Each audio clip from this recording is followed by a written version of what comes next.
สำหรับตัวเลขตัวเบอร์นะคะที่แม่ครูคำนวณออกมาก็มี9 31 ตุลา 2568นะคะค่ะมื้อนี้ก็ล่ำถวายแต่เช้าจักหน่อยก็แดดออกสำหรับตัวเลขตัวเบอร์นะคะที่แม่ครูคำนวณออกมาก็มี9 กับ 4นะคะมาเก่ากับมา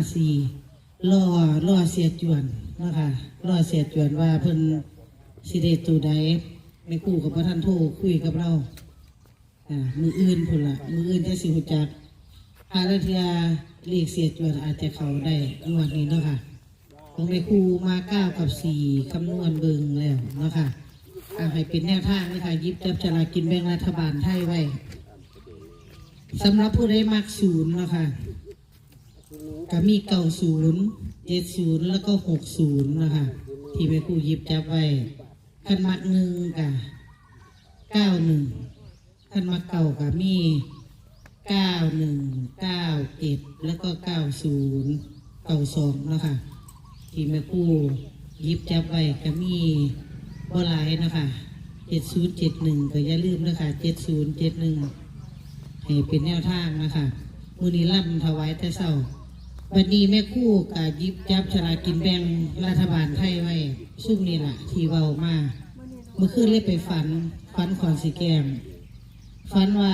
ไปล่ำก็พอสมจิตนี่ล่ะพอดีมองให้น้ำแห้งหมดแล้วป่าบ่มีจักตัวแต่ว่ากุ้งวันนี้แม่กู้ไปยิบเห็น2-3ตัวยิบขึ้นมาเป็นจุ่มกุ้งนะ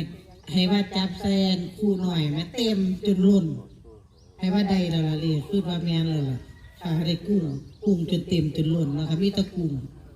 สดบ่ตายจักตัวโอ้สิได้ไปแก้วกุ้งมาซั่นว่ากุ้งเก่านะคะ9190นั่นแหละที่มากพิจารณาเบิ่งเลยค่ะเด้อ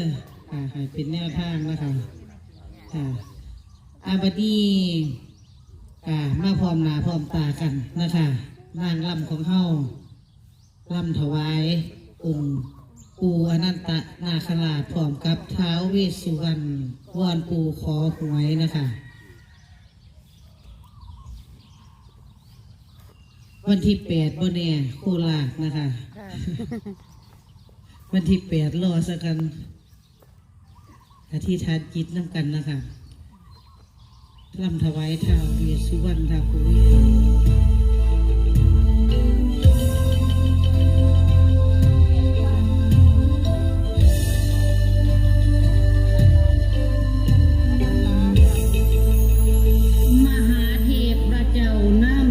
เวสสุวรรณ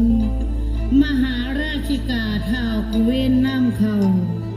ครองสวรรค์เมืองฟ้าชันจาตุมเมืองแม้นแดนดินอันลำคาด้วยบำเพ็ญภาวนาทำความเพียรนั้นเลื่อนล้นสัจจะนั้นแม่นเที่ยงตรงบัดนี้ข้าสิขอกราบก้มผมอ่านพระคาถาว่านะโม3 จ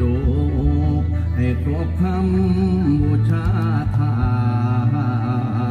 นจาตุโรกบันนั้น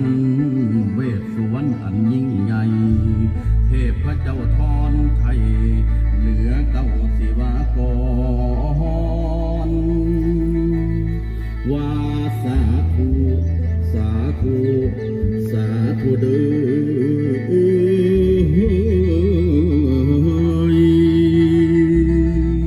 เทวบุตรยุสันหาเทวดายุสันสีท่อละนี้ยุสันไตลูกขอไหว้ให้เบิ่งแยงคารวะองค์เทพไทยองค์ปู่ใหญ่เวสสุวรรณผู้ครอบครองชาวมนุษย์สู่ภพภูมิขึ้นเมืองฟ้า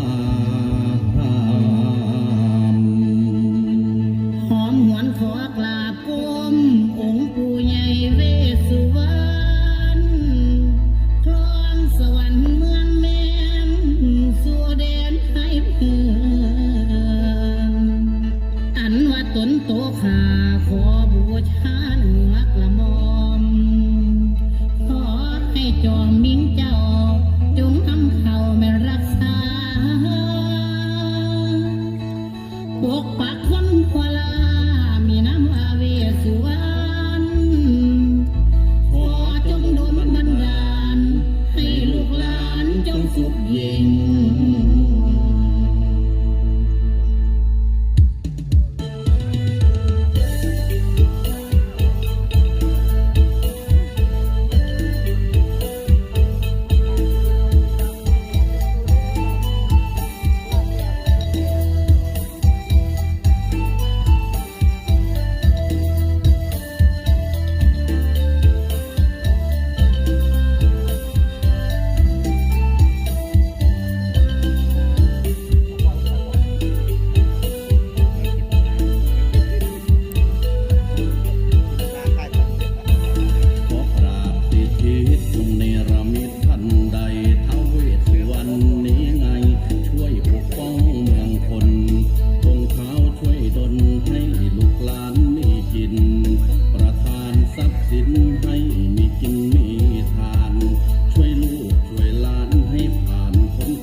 ผ่านไปนะคะล่ำถวายท้าวเวสสุวรรณท้าวกุเวนสิ่งศักดิ์สิทธิ์ณสถานที่แห่งนี้วัดป่าบ้านมืดนะคะขอพรปู่ขอพรยาขอพรสิ่งศักดิ์สิทธิ์ดลจิตดลใจดลบันดาลให้ลูกหลานมีโศกมีลาภมีโศกมีมา